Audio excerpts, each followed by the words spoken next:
সূরা হুদ। রহমান রহিম আল্লাহর নামে। আলিফ লাম র। এ কোরআন হচ্ছে এমন একটি কিতাব যার আয়াতসমূহকে অত্যন্ত সুস্পষ্ট ও সুবিন্যস্ত করে রাখা হয়েছে। অতঃপর বর্ণনাসমূহ এখানে বিশদভাবে বলে দেয়া হয়েছে। এ কিতাব এক প্রজ্ঞাময় সর্বজ্ঞ সত্তার কাছ থেকেই তোমার কাছে এসেছে।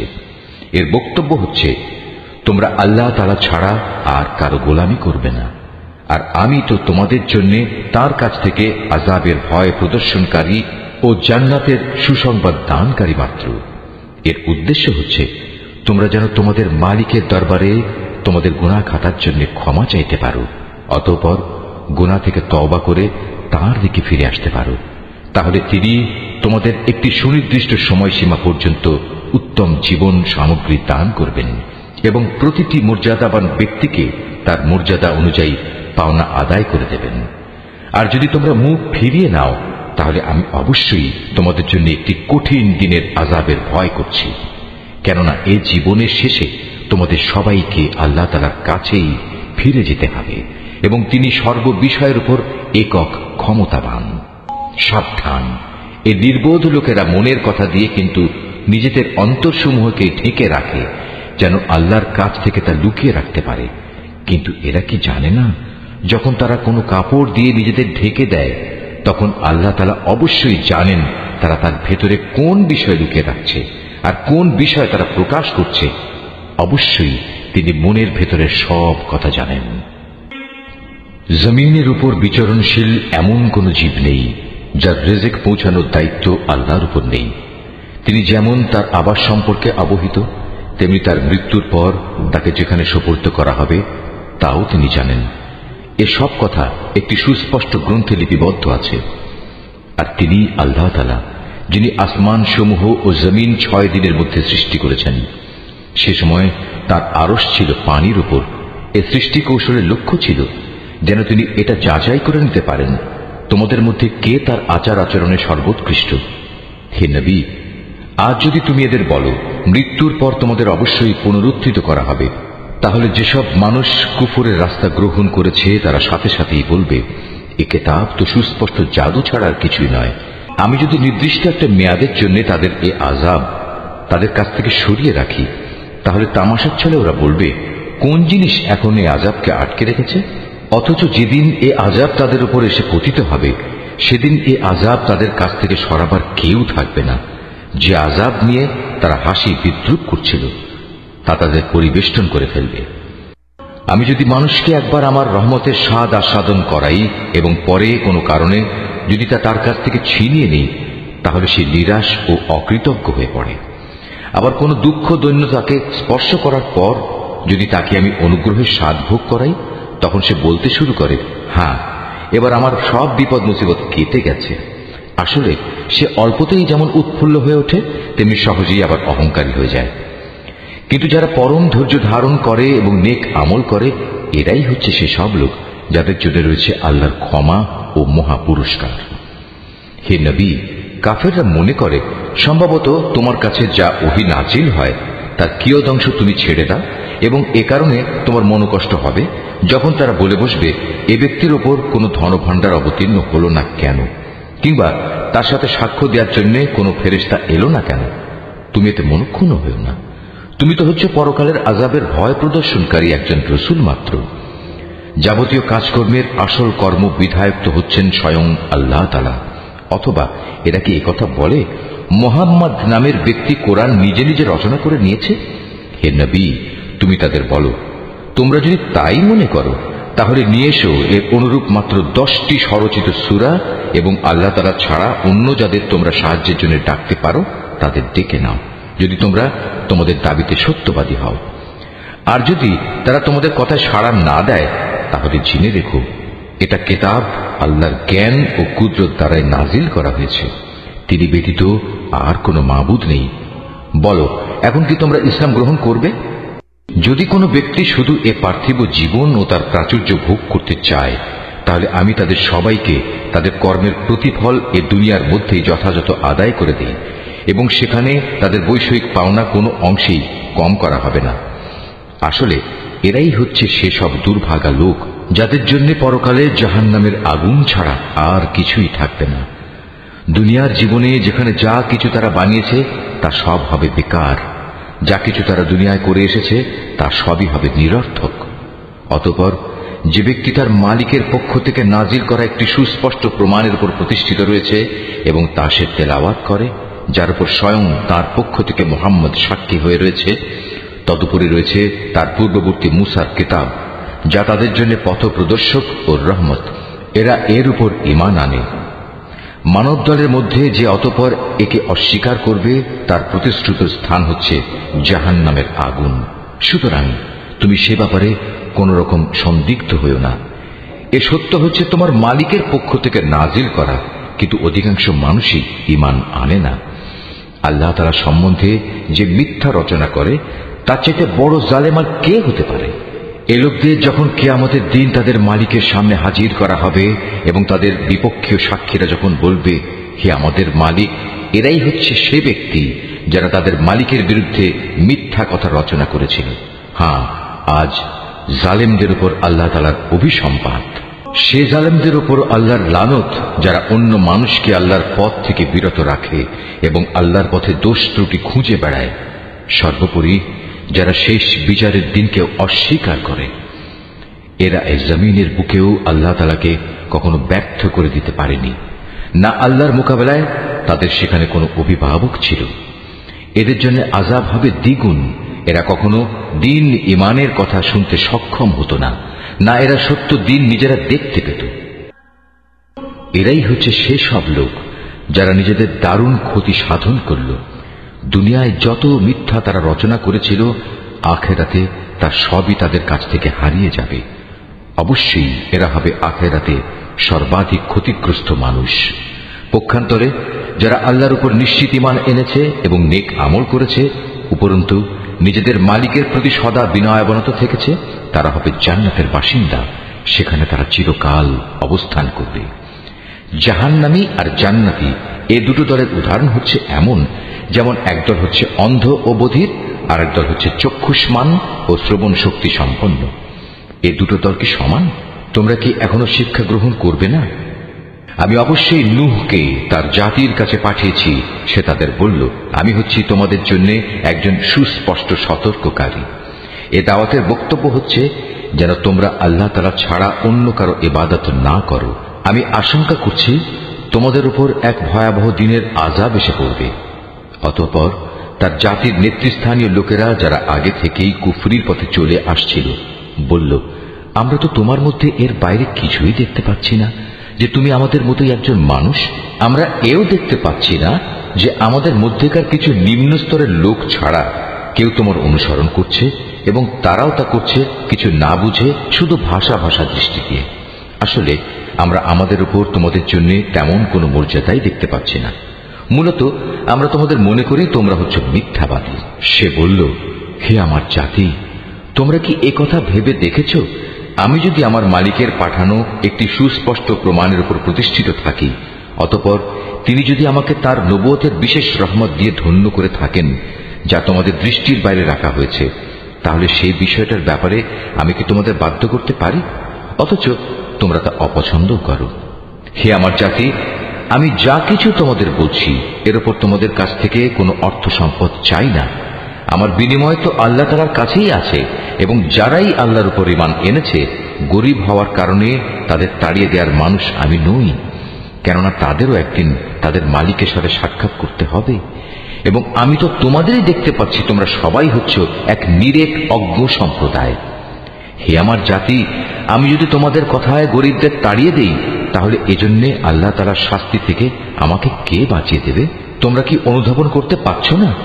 আমি তো তোমাদের কখনো এই কথা বলি না যে আমার কাছে আল্লাহর ধনভাণ্ডার আছে, না আমি গায়েবের কোনো খবর রাখি, না আমি একজন ফেরেশতা, না আমি সেসব লোকের ব্যাপারে যাদের তোমাদের দৃষ্টি হেয় করে দেখে। এটা বলতে পারি, আল্লাহ তাআলা কখনো তাদের কোনো কল্যাণ দান করবেন না। আল্লাহ তাআলা নিজেই তা ভালো জানেন। তাদের মনে যা কিছু লুকিয়ে আছে, আমি যদি এমন কিছু বলি, তাহলে সত্যি সত্যি আমি জালেমদের দলে সামিল হয়ে যাব। লোকেরা বলল, হে নূহ, এই বিষয়টা নিয়ে তুমি আমাদের সাথে বাক বিতণ্ডা করছো এবং বিতণ্ডা তুমি একটু অতি মাত্রাই করে ফেলেছ।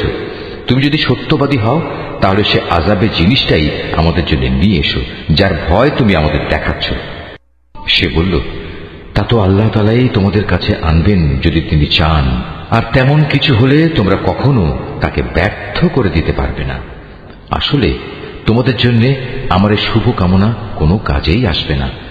আমি তোমাদের ভালো কামনা করলে তাও কার্যকর হবে না যদি আল্লাহ তাআলা তোমাদের গোমরা করে দিতে চান, কারণ তিনিই হচ্ছেন তোমাদের মালিক এবং তার কাছেই তোমাদের সবাইকে ফিরে যেতে হবে। হে নবী, এরা কি বলছে এই গ্রন্থটা সে ব্যক্তি নিজেই রচনা করে নিয়েছে? তুমি বলো, যদি আমি তা রচনা করে থাকি তাহলে এই অপরাধের দায়িত্ব আমার উপর। তবে এই মিথ্যা অভিযোগ আরোপ করে যে অপরাধ তোমরা করছো তা থেকে আমি সম্পূর্ণ মুক্ত। আর নূহের উপর ওহী পাঠানো হলো যে তোমার জাতির লোকদের মধ্যে থেকে যারা ঈমান এনেছে তারা ছাড়া আর কেউই নতুন করে ঈমান আনবে না। সুতরাং এরা যা কিছু করছে, হে নবী, তুমি তার জন্য দুঃখ করো না। তুমি আমারই তত্ত্বাবধানে আমারই ওহীর আদেশে একটি নৌকা বানাও, এবং যারা জুলুম করেছে তাদের ব্যাপারে তুমি আমার কাছে কোনো আবেদন নিয়ে হাজির হয়ে না। নিশ্চয়ই তারা নিমজ্জিত হবে। পরিকল্পনা মোতাবেক সে নৌকা বানাতে শুরু করল। যখনই তার জাতির নেতৃস্থানীয় লোকেরা তার পাশ দিয়ে আসা যাওয়া করত, তখন নূহকে নৌকা বানাতে দেখে তাকে দিয়ে হাসাহাসি শুরু করে দিত। সে বলল, আজ তোমরা যদি আমাদের উপহাস করো তাহলে মনে রেখো, যেভাবে আজ তোমরা আমাদের উপর হাসছ একদিন আমরাও তোমাদের উপর হাসব। অচিরেই তোমরা জানতে পারবে কার উপর এমন আযাব আসবে যা তাকে দুনিয়াতে অপমানিত করবে, এবং পরকালে কঠিন ও স্থায়ী আযাব কার জন্য নির্দিষ্ট। অবশেষে তাদের কাছে আযাব সম্পর্কিত আমার আদেশ এসে পৌঁছল, এবং চুলো থেকে একদিন পানি উথলে উঠল। আমি নূহকে বললাম, সম্ভাব্য প্রত্যেক জীবের পুরুষ স্ত্রীর এক এক জোড়া এতে উঠিয়ে নাও, সাথে তোমার পরিবার পরিজনদেরও ওঠাও, তাদের বাদ দিয়ে যাদের ব্যাপারে আগেই সিদ্ধান্ত ঘোষিত হয়েছে, এবং তাদেরও নৌকায় উঠিয়ে নাও যারা ঈমান এনেছে। মূলত তার সাথে আল্লাহর উপর খুব কম সংখ্যক মানুষ ঈমান এনেছিল। সে তার সাথীদের বলল, তোমরা এতে উঠে পড়ো, আল্লাহ নামে এর গতি ও স্থিতি নির্ধারিত হবে। নিশ্চয়ই আমার মালিক ক্ষমাশীল ও পরম দয়ালু। অতঃপর সে নৌকা পাহাড় সম বড় বড় ঢেউয়ের মধ্যে তাদের বয়ে নিয়ে চলতে থাকল। নূহ তার ছেলেকে নৌকায় আরোহণ করার জন্য ডাকল। সে আগে থেকেই দূরবর্তী এক জায়গায় দাঁড়িয়েছিল। হে আমার ছেলে, আমাদের সাথে নৌকায় ওঠো, আজ এমনই একটি কঠিন দিনে তুমি কাফেরদের সাথী হইও না। সে বলল, পানি বেশি দেখলে আমি কোনো পাহাড়ে গিয়ে আশ্রয় নেব, এবং তা আমাকে পানি থেকে বাঁচিয়ে দেবে। নূহ বলল, কিন্তু আজ তো কেউই আল্লাহর গজবের হুকুম থেকে কাউকে বাঁচাতে পারবে না, তবে যার উপর আল্লাহ তাআলা দয়া করবেন সেই শুধু আজ রক্ষা পাবে। পিতা পুত্র যখন কথা বলছিল তখন হঠাৎ করে একটা বিশাল ঢেউ তাদের উভয়কে বিচ্ছিন্ন করে দিল। মুহূর্তের মধ্যেই সে নিমজ্জিত লোকদের অন্তর্ভুক্ত হয়ে গেল। অতঃপর বলা হলো, হে জমিন, তুমি এবার তোমার পানি গিলে নাও। হে আসমান, তুমিও পানি বর্ষণ থেকে ক্ষান্ত হও। অতএব পানির প্রচণ্ডতা প্রশমিত হল এবং আল্লাহর কাজও সম্পন্ন হল। নূহের নৌকা গিয়ে স্থির হল জুদি পাহাড়ের উপর। আল্লাহর ঘোষণা ধ্বনিত হল, জালেম সম্প্রদায়ের লোকেরা নিঃশেষিত হয়ে বহু দূরে চলে গেছে। নূহ তার ছেলেকে ডুবতে দেখে তার মালিককে ডেকে বলল, হে আমার মালিক, আমার ছেলে তো আমারই পরিবারের এক সদস্য। আমার আপনজনদের ব্যাপারে তোমার ওয়াদা অবশ্যই সত্য, আর তুমিই হচ্ছ সর্বোচ্চ বিচারক। আল্লাহ বললেন, হে নূহ, সে তোমার পরিবারের অন্তর্ভুক্ত নয়, সে তো হলো এক অসৎ কর্মপরায়ণ ব্যক্তি। অতএব তোমার যে বিষয়ের জ্ঞান নেই সে বিষয়ে আমার কাছে তুমি কিছু চেও না। আমি তোমাকে উপদেশ দিচ্ছি, নিজেকে কোনো অবস্থায় জাহেলদের দলে সামিল করো না। সে বলল, হে আমার মালিক, যে বিষয় সম্পর্কে আমার কোনো জ্ঞান নেই সে ব্যাপারে কিছু চাওয়া থেকে আমি তোমার কাছে পানা চাই। তুমি যদি আমাকে মাফ না করো এবং আমার উপর দয়া না করো তাহলে আমি ক্ষতিগ্রস্তদের অন্তর্ভুক্ত হয়ে যাব। তাকে বলা হলো, হে নূহ, বন্যার পানি নেমে গেছে, এবার তুমি নৌকা থেকে নেমে পড়ো। তোমার উপর, তোমার সাথে যারা আছে তাদের উপর আমার দেয়া সালাম ও বরকতের সাথে। অপর সম্প্রদায় সমূহকে আমি আবার তাদের জীবনের যাবতীয় উপকরণ প্রদান করব, তবে নাফরমানির জন্য আমার কাছ থেকে মর্মান্তিক শাস্তিও তাদের ভোগ করতে হবে। হে নবী, এগুলো হচ্ছে অদৃশ্য জগতের খবর, যা আমি তোমাকে ওহির মাধ্যমে জানিয়ে দিচ্ছি। এর আগে না তুমি এগুলো জানতে, না তোমার জাতি এগুলো জানত। অতএব তুমি ধৈর্য ধারণ করো, কারণ ভালো পরিণাম ফল সব সময়ই পরেজগার ব্যক্তির জন্যই নির্দিষ্ট থাকে। আর আমি আদ জাতির কাছে তাদেরই এক ভাই হুদকে পাঠিয়েছিলাম। সে তাদের বলল, হে আমার জাতি, তোমরা ইবাদত করো একমাত্র আল্লাহ তাআলার, তিনি ছাড়া তোমাদের আর কোনো মাবুদ নেই। তোমরা তো কতিপয় মিথ্যা রচনাকারী ছাড়া আর কিছুই নাও। হে আমার জাতি, আল্লাহর দিকে ডেকে এর জন্য আমি তোমাদের কাছে কোনো পারিশ্রমিক দাবি করছি না। আমার যাবতীয় পাওনা তো আল্লাহ তাআলার কাছেই, যিনি আমাকে পয়দা করেছেন। তোমরা কি বুঝতে পারছো না? হে আমার জাতি, তোমরা তোমাদের মালিকের কাছে গুনাহ খাতা মাফ চাও, অতঃপর তোমরা তার দিকেই ফিরে আসো। তিনি খুশি হয়ে তোমাদের উপর প্রচুর বৃষ্টি বর্ষণকারী মেঘমালা পাঠাবেন এবং তোমাদের আরো শক্তি যুগিয়ে তোমাদের বর্তমান শক্তি আরো বাড়িয়ে দেবেন। অতএব তোমরা অপরাধী হয়ে তার ইবাদত থেকে মুখ ফিরিয়ে নিও না। তারা বলল, হে হুদ, তুমি তো আমাদের কাছে ধরা ছোঁয়ার মতো কোনো স্পষ্ট দলিল প্রমাণ নিয়ে আসনি। শুধু তোমার মুখের কথায় আমরা কিন্তু আমাদের দেবতাদের ছেড়ে দেওয়ার লোক নই। আমরা তোমার উপর বিশ্বাস করে মোমেনও হয়ে যাব না। আমরা তো বরং বলি, আসলে আমাদের কোনো দেবতা অশুভ কিছু দ্বারা তোমাকে আবিষ্ট করে ফেলেছে। এ উদ্ভট কথা শুনে সে বলল, আমি আল্লাহকে সাক্ষী করছি এবং তোমরাও আমার এই কথায় সাক্ষী হও। তোমরা যেভাবে আল্লাহর সাথে শিরক করো, আমি তা থেকে সম্পূর্ণ মুক্ত। যাও, তোমরা সবাই মিলে আল্লাহ তাআলাকে বাদ দিয়ে আমার বিরুদ্ধে যত রকম ষড়যন্ত্র করতে চাও করো, অতঃপর আমাকে কোন রকম প্রস্তুতির অবকাশ দিও না। আমি তো আল্লাহ তাআলার উপরই ভরসা করি, যিনি আমার মালিক, তোমাদেরও মালিক। বিচরণশীল এমন কোন প্রাণী নেই যার নিয়ন্ত্রণ তার হাতের মুঠোয় নয়। অবশ্যই আমার মালিক সঠিক পথের উপর রয়েছেন। এ সত্ত্বেও যদি তোমরা মুখ ফিরিয়ে নাও, তাহলে জেনে রেখো, আমি যে পয়গাম তোমাদের কাছে পৌঁছে দেওয়ার জন্য প্রেরিত হয়েছিলাম তা আমি তোমাদের কাছে পৌঁছে দিয়েছি। অচিরেই আমার মালিক অন্য কোনো জাতিকে তোমাদের স্থলাভিষিক্ত করবেন। সে অবস্থায় তোমরা তার কোনো ক্ষতি সাধন করতে পারবে না। অবশ্যই আমার মালিক প্রত্যেকটি বস্তুরই রক্ষণাবেক্ষণ করেন। অতঃপর যখন আমার আযাব সম্পর্কিত হুকুম এলো, তখন আমি হুদকে এবং তার সাথে যত ঈমানদার ছিল তাদের আমার রহমত দ্বারা আযাব থেকে বাঁচিয়ে দিয়েছি। এভাবেই আমি তাদের এক কঠিন আযাব থেকে রক্ষা করেছি। এ হচ্ছে আদ জাতি ও তাদের কাহিনী। তারা তাদের মালিকের আয়াতসমূহ অস্বীকার করেছিল, তারা তার রাসূলদের নাফরমানি করেছিল। সর্বোপরি তারা প্রত্যেক উদ্ধত স্বৈরাচারীর নির্দেশ মেনে নিয়েছিল। পরিশেষে এ দুনিয়ায় আল্লাহর অভিশাপ তাদের পিছু নিল, কিয়ামতের দিনও এ অভিশাপ তাদের পিছু নেবে। ভালো করে শুনে রেখো, আদ জাতি তাদের মালিককে অস্বীকার করেছিল। এও জেনে রেখো, ধ্বংসই ছিল হুদের জাতি আদের একমাত্র পরিণতি। আমি সামুদ জাতির কাছে তাদেরই এক ভাই সালেহকে পাঠিয়েছিলাম। সে তাদের বলল, হে আমার জাতি, তোমরা সবাই একান্তভাবে আল্লাহর ইবাদত করো। তিনি ছাড়া তোমাদের আর কোনো মাবুদ নেই। তিনি তোমাদের এ জমিন থেকেই পয়দা করেছেন এবং তাতেই তিনি তোমাদের বসবাস করিয়েছেন।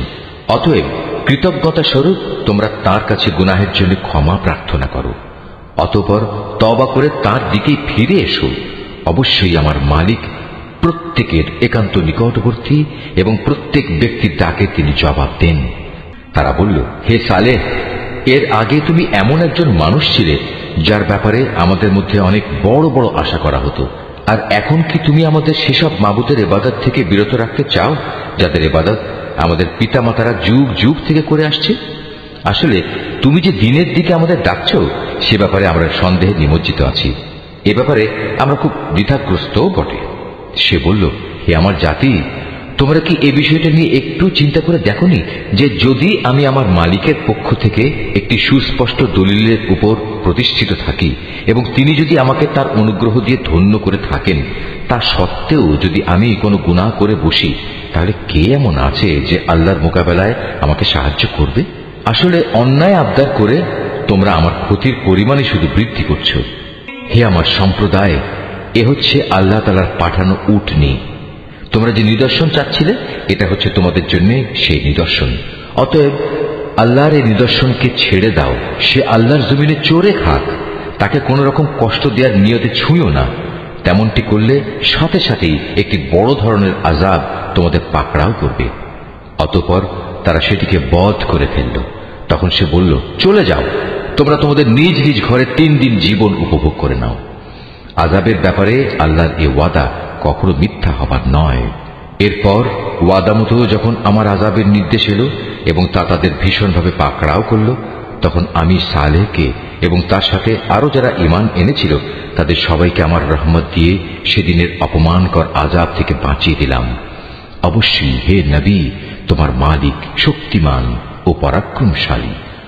অতঃপর যারা আল্লাহ দ্বীনের সাথে জুলুম করেছে, এক মহানাদ এসে তাদের মরণ আঘাত করল। ফলে তারা নিজ নিজ ঘরে মুখ থুবড়ে পড়ে রইল।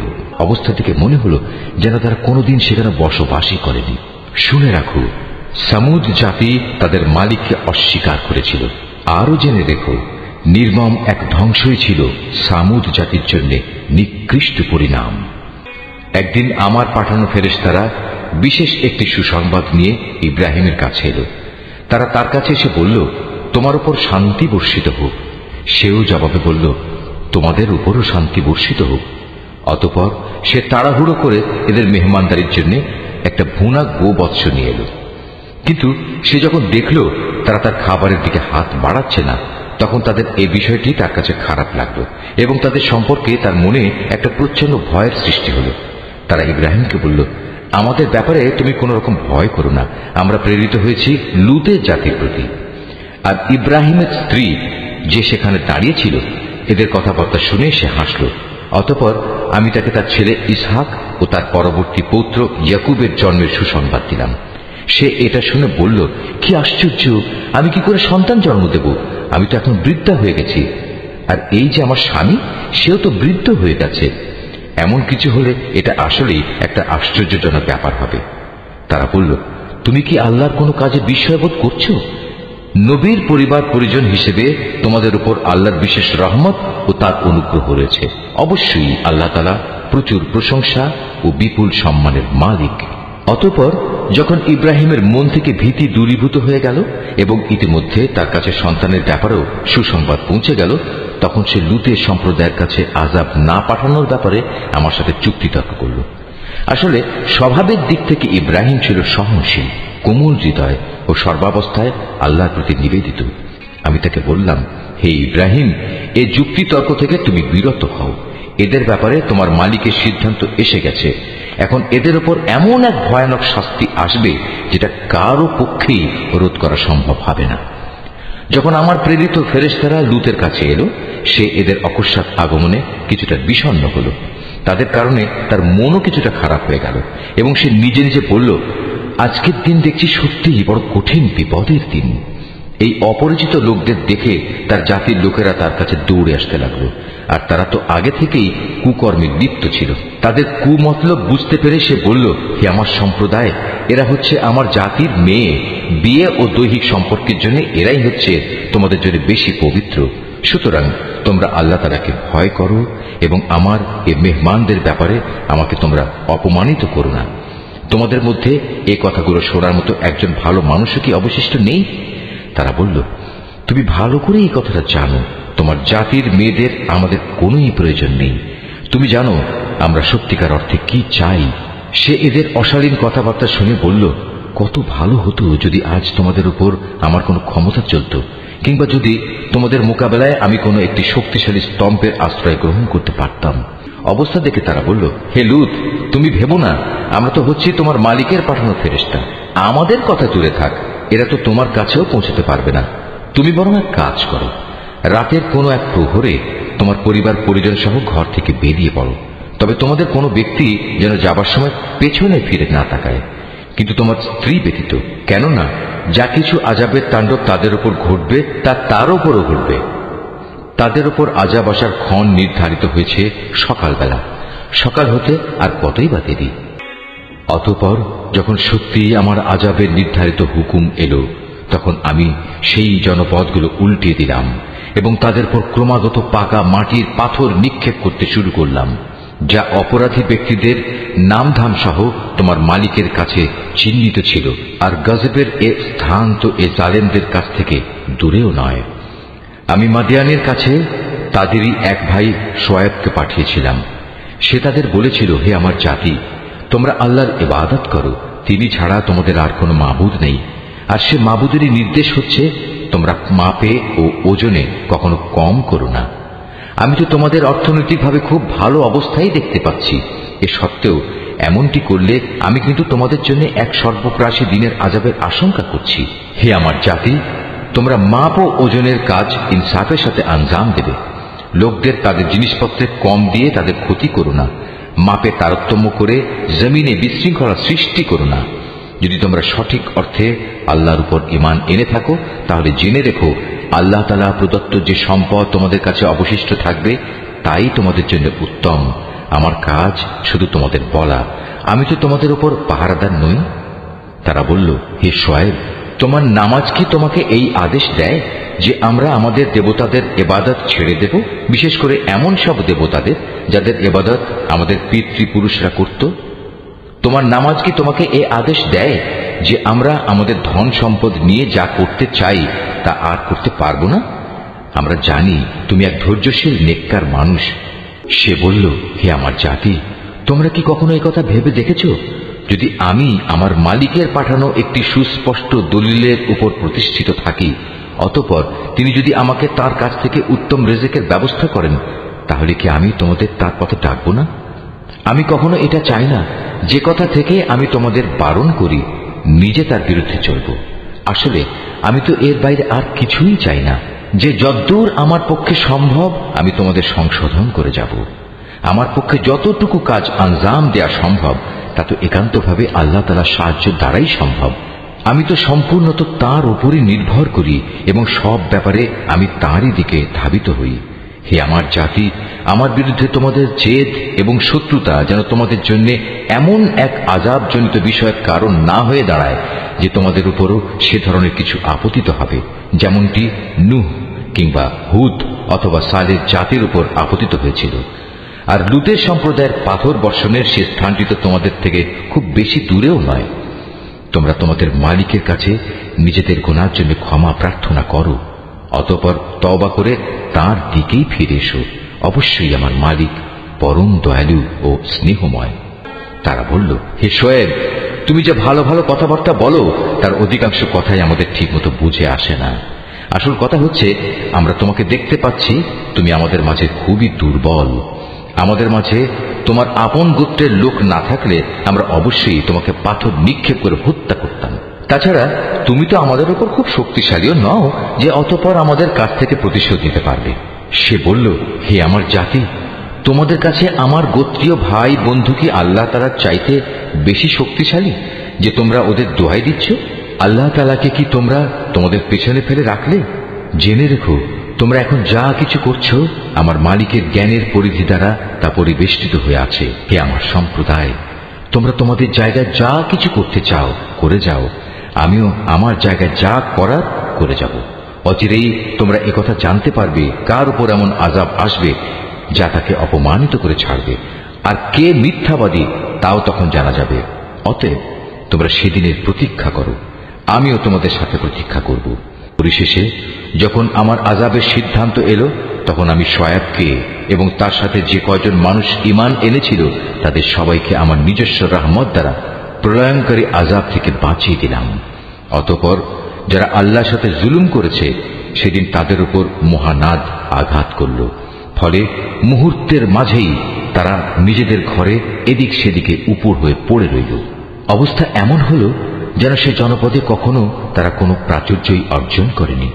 শুনে রেখো, এ ধ্বংসই ছিল মাদিয়ানের চূড়ান্ত পরিণাম, ঠিক যেমন ধ্বংসকর পরিণাম হয়েছিল তার পূর্ববর্তী সম্প্রদায় সামুদের। আমি মূসাকে তার জাতির কাছে আমার নিদর্শন সমূহ ও নবুয়তের সুস্পষ্ট দলিল সহ পাঠিয়েছিলাম। তাকে আমি পাঠিয়েছিলাম ফেরাউন ও তার পারিষদবর্গের কাছে, কিন্তু তারা সর্বদা ফেরাউনের কথাই মেনে চলত। অথচ ফেরাউনের কোনো কাজ ও কথাই সঠিক ছিল না। কিয়ামতের দিন সে তার দণ্ডপ্রাপ্ত জাতির আগে আগে থাকবে, অতঃপর সে তাদের জাহান্নামের আগুন পর্যন্ত নেতৃত্ব দিয়ে নিয়ে যাবে। কত নিকৃষ্ট সে জায়গা যেখানে তাদের নেতৃত্ব দিয়ে নিয়ে যাবে। এ দুনিয়াতে আল্লাহর অভিশাপ তাদের পেছনে ধাবিত করা হলো, আবার কিয়ামতের দিনও তারা কঠিন আযাবে নিমজ্জিত হবে। কত নিকৃষ্ট এ পুরস্কার যা তাদের সেদিন দেয়া হবে। হে নবী, এ হচ্ছে ধ্বংসপ্রাপ্ত কতিপয় জনপদের কাহিনী, যা আমি তোমার কাছে বর্ণনা করছি। এদের ধ্বংসাবশেষের কিছু তো এখানে সেখানে এখনো বিদ্যমান রয়েছে, অনেক কিছু আবার কালের গর্ভে বিলীন হয়ে গেছে। এ আযাব পাঠিয়ে আমি কিন্তু তাদের উপর জুলুম করিনি, জুলুম তো বরং তারা নিজেরাই নিজেদের উপর করেছে। যখন সত্যি সত্যি তোমার মালিকের আযাব তাদের উপর নাজিল হয়েছে, তখন তাদের সেসব দেবতা তাদের কোনো কাজেই আসেনি, যাদের তারা আল্লাহর বদলে ডাকত, বরং তারা তাদের ধ্বংস ছাড়া অন্য কিছুই বৃদ্ধি করতে পারেনি। হে নবী, তোমার মালিক যখন কোনো জনপদকে তাদের অধিবাসীদের জুলুমের কারণে পাকড়াও করেন, তখন তার পাকড়াও এমনই হয়, আল্লাহ তাআলার পাকড়াও অত্যন্ত কঠোর, অত্যন্ত ভয়ঙ্কর। এই কাহিনীগুলোর মাঝে তার জন্য সত্য জানার প্রচুর নিদর্শন মজুদ রয়েছে। যে ব্যক্তি পরকালের আযাবকে ভয় করে, সেদিন হবে সমস্ত মানুষদের একত্রিত করার দিন, উপরন্তু সেটা সবাইকে উপস্থিত করার দিনও বটে। আমি সেদিনটি একটি সুনির্দিষ্ট সময়ের জন্য মুলতবি করে রেখে দিয়েছি। সেদিন যখন আসবে, তখন কেউ আল্লাহর অনুমতি ব্যতি দেখে কোনো কথা বলবে না। অতঃপর মানুষরা দুদলে বিভক্ত হয়ে যাবে, তাদের মধ্যে কিছু থাকবে হতভাগ্য আর কিছু থাকবে ভাগ্যবান। অতঃপর যারা হবে হতভাগ্য পাপী, তারা থাকবে জাহান্নামের আগুনে। সেখানে তাদের জন্য থাকবে আযাবের ভয়াবহ চিৎকার ও যন্ত্রণার ভয়াল আর্তনাদ। তারা সেখানে থাকবে চিরকাল, যতক্ষণ পর্যন্ত আসমান সমূহ ও জমিন বিদ্যমান থাকবে। তবে হ্যাঁ, তাদের কথা আলাদা, যাদের ব্যাপারে তোমার মালিক ভিন্ন কিছু চান। তোমার মালিক যখন যা চান তার বাস্তবায়নে তিনি একক ক্ষমতাবান। অপরদিকে যাদের ভাগ্যবান বানানো হবে, তারা সেদিন যাবে জান্নাতে। সেখানে তারা চিরদিন থাকবে, যতদিন পর্যন্ত আসমান সমূহ ও জমিন বিদ্যমান থাকবে। তবে তার কথা আলাদা, যা তোমার মালিক ইচ্ছা করেন। আর এ জান্নাত হবে এক নিরবচ্ছিন্ন পুরস্কার, যা কোনো দিনই শেষ হবে না। সুতরাং হে নবী, যে ব্যক্তি আল্লাহ তাআলা ছাড়া এসব কিছুর গোলামি করে, তাদের শাস্তির ব্যাপারে তুমি কখনো সন্দিগ্ধ হয়ে না। আসলে ওদের পিতৃপুরুষরা আগে যাদের বন্দেগী করত, এরাও তাদেরই বন্দেগী করে। আমি এদের এ জঘন্য অপরাধের পাওনা পুরোপুরি আদায় করে দেব, বিন্দু মাত্র কম করা হবে না। হে নবী, আমি মুসাকেও কিতাব দিয়েছিলাম, অতঃপর বনী ইসরাইলের তরফ থেকে সে কিতাবেও নানা রকম মতবিরোধ সৃষ্টি করা হয়েছিল। আসলে তোমার মালিকের পক্ষ থেকে এ বিদ্রোহীদের ব্যাপারে যদি আগে থেকেই এ কথার ঘোষণা না করে রাখা হতো যে এদের বিচার পরকালই হবে, তাহলে কবেই এদের ব্যাপারে দুনিয়ায় গজবের সিদ্ধান্ত এসে যেত। মূলত এরা এই গ্রন্থের ব্যাপারে বিভ্রান্তিকর সন্দেহে নিমজ্জিত আছে। আর তখন তোমার মালিক এদের সবাইকে নিজেদের কর্মফলের পুরোপুরি বিনিময় আদায় করে দেবেন, কেননা এরা আজ যা কিছু করছে তিনি তার সব কিছুই জানেন। অতএব হে নবী, তোমাকে যেমনি করে সত্যের উপর প্রতিষ্ঠিত থাকার আদেশ দেওয়া হয়েছে, তুমি তাতেই স্থির থাকো। তোমার সাথে আরো যারা কুফরি থেকে ফিরে এসেছে, তারাও যেন ঈমানের উপর দৃঢ় থাকে। তোমরা কখনো সীমা লঙ্ঘন করো না। এরা যা কিছু আজ করছে, আল্লাহ তাআলা অবশ্যই তার সব কিছু দেখছেন। হে মুসলমানরা, তোমরা কখনো এদের দিকে ঝুঁকে পড়ো না যারা ন্যায়ের সীমা লঙ্ঘন করেছে। তেমনটি করলে অবশ্যই জাহান্নামের আগুন তোমাদের স্পর্শ করবে। আর তেমন অবস্থায় আল্লাহ তাআলা ছাড়া তোমাদের কোনো অভিভাবক থাকবে না, এবং সে সময় তোমাদের কোনো রকম সাহায্যও করা হবে না। হে নবী, নামাজ প্রতিষ্ঠা করো দিনের 2 প্রান্ত ভাগে ও রাতের 1 ভাগে। অবশ্যই মানুষের ভালো কাজসমূহ তাদের মন্দ কাজসমূহ মিটিয়ে দেয়। এটা হচ্ছে এক ধরনের উপদেশ তাদের জন্য যারা আল্লাহর স্মরণ করে। তুমি ধৈর্য ধারণ করো, নিশ্চয়ই আল্লাহ তাআলা নেককারদের পাওনা কখনো বিনষ্ট করেন না। অতঃপর এমনটি কেন হয়নি যে যেসব উম্মতের লোকেরা তোমাদের আগে অতিবাহিত হয়ে গেছে, তাদের মধ্যে অবশিষ্ট যারা রয়ে গেছে, তারা মানুষকে জমিনে বিপর্যয় সৃষ্টি করা থেকে নিষেধ করত। এদের সংখ্যা ছিল নিতান্ত কম। আমি যাদের আগের আযাব থেকে বাঁচিয়ে রেখেছিলাম। আর জালেমরা তো যে বৈষয়িক প্রাচুর্য ছিল তার পেছনেই পড়ে থেকেছে, তারা ছিল আসলেই অপরাধী। এটা কখনো তোমার মালিকের কাজ নয় যে কোনো জনপদকে অন্যায়ভাবে ধ্বংস করে দেবেন, বিশেষ করে যখন সে জনপদের অধিবাসীরা সংশোধনে নিয়োজিত থাকে। হে নবী, তোমার মালিক চাইলে দুনিয়ার সব মানুষকে তিনি একই উম্মত বানিয়ে দিতে পারতেন, কিন্তু আল্লাহ তাআলা কারো উপর দিন চাপিয়ে দিতে চাননি। এ কারণে তারা হামেশাই নিজেদের মধ্যে মতবিরোধ করতে থাকবে। তবে তোমার মালিক যাদের উপর দয়া করেন তাদের কথা আলাদা। তাদের তো এজন্যই আল্লাহ তাআলা সৃষ্টি করেছেন যে তারা সত্য দ্বীনের উপর প্রতিষ্ঠিত থাকবে, আর তা যখন লঙ্ঘিত হবে তখন তাদের ব্যাপারে তোমার মালিকের ওয়াদাই সত্য হবে। আর সে ওয়াদা হচ্ছে, অবশ্যই আমি জাহান্নামকে জিন ও মানুষ দিয়ে পূর্ণ করব। হে নবী, আগের নবীদের কাহিনীগুলো আমি তোমাকে শোনাচ্ছি। তার উদ্দেশ্য হচ্ছে, আসলে আমি এর দ্বারা তোমার মনকে দৃঢ়তা দান করতে চাই। এর মাঝে যে শিক্ষা তা এখন তোমার কাছে এসে গেছে। তাছাড়া ঈমানদারদের জন্য কিছু শিক্ষণীয় উপদেশ ও সাবধান বাণী এখানে দেয়া রয়েছে।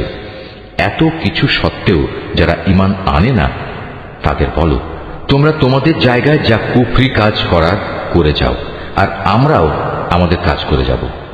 আর তোমরা তোমাদের জাহান্নামের অপেক্ষা করো, আমরাও আমাদের জান্নাতের অপেক্ষা করছি।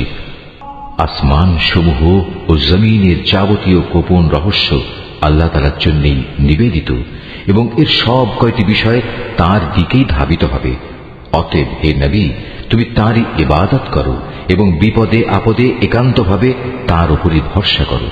হে মানুষ, তোমরা আজ যা কিছু করছো সে সম্পর্কে তোমার মালিক কিন্তু মোটেই বেখবর নন।